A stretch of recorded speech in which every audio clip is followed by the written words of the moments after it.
মাদারীপুরে দুর্বৃত্তরা আজ রবিবার ভোররাতে ঢাকা-বরিশাল মহাসড়কের গোপালপুর ও মেলকাই এলাকায় ককটেল বিস্ফোরণ ঘটিয়ে আতঙ্ক সৃষ্টি করে।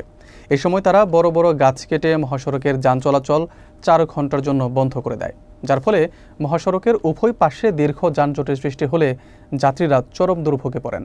খবর পেয়ে সেনাবাহিনী, পুলিশ, বিজিবি, ফায়ার সার্ভিস এবং প্রশাসনের বিভিন্ন স্তরের কর্মকর্তা ও স্থানীয় নেতাকর্মীরা রাস্তার গাছ অপসারণের পর পরিস্থিতি স্বাভাবিক হয়। বিস্তারিত থাকছে আশরাফুর রহমান হাকিমের প্রতিবেদনে।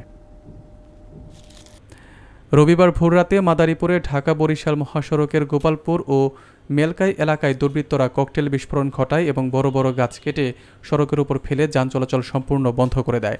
এই ঘটনায় সড়কে ৪ ঘন্টা ধরে অবরোধ চলে, যার ফলে সড়কের দুই প্রান্তে দীর্ঘ যানজটের সৃষ্টি হলে সাধারণ যাত্রীরা চরম ভোগান্তিতে পড়েন।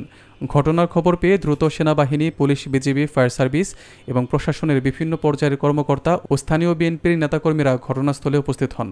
তারা সম্মিলিতভাবে রাস্তার উপর থেকে গাছ অপসারণ করে যান চলাচল পুনরায় স্বাভাবিক করেন। এ বিষয়ে মাদারীপুর জেলার অতিরিক্ত পুলিশ সুপার জাহাঙ্গীর আলম জানান, দুর্বৃত্তরা রাস্তায় বড় বড় গাছ কেটে সড়ক অবরোধ করেছিল এবং তারা সবাই মিলে রাস্তা থেকে গাছ সরিয়ে যান চলাচল স্বাভাবিক করেন।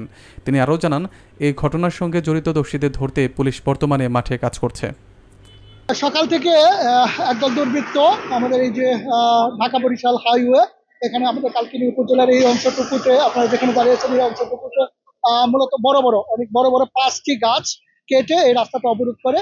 খবর পেয়ে আমরা যৌথ বাহিনীর সমন্বয়ে, সেনাবাহিনী, র্যাব এবং পুলিশের সমন্বয়ে আমরা এখানে আসি এবং আমরা ফায়ার সার্ভিসকে খবর দিলে ফায়ার সার্ভিসের সহযোগিতায় আমরা প্রায় 2 ঘন্টা পরিশ্রম করে এই রাস্তা থেকে গাছগুলো অপসারণ করতে পেরেছি এবং আপনারা দেখতে পাচ্ছেন যে এখন যান চলাচল স্বাভাবিক।